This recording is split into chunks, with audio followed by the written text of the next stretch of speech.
Seni tapıp özümü yitirdim, özümü vurdum gözümde.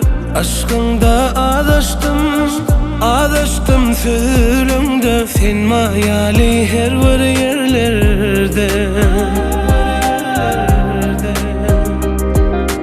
Dünyani unutyanin seni görümde. Balgarlan yani her bir sözümde.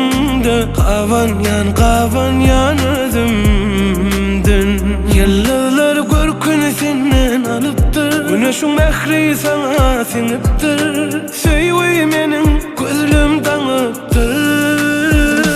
Feryuza nelice, feryuza meherlice. Yerdeki cennetimsin, soğudım sen seycum.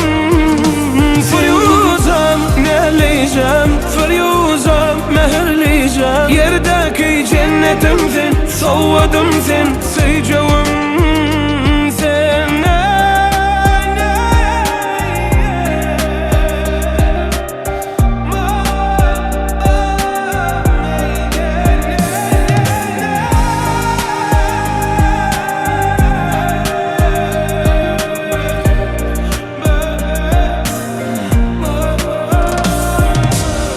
Bana sözler azdır, sen bile kışlar yazdır. Yıllar geçti de ovadan gitmez vardı. Sen başka men üçün, ömrüm sen üçün. Al yanına meni, al yanıma meni.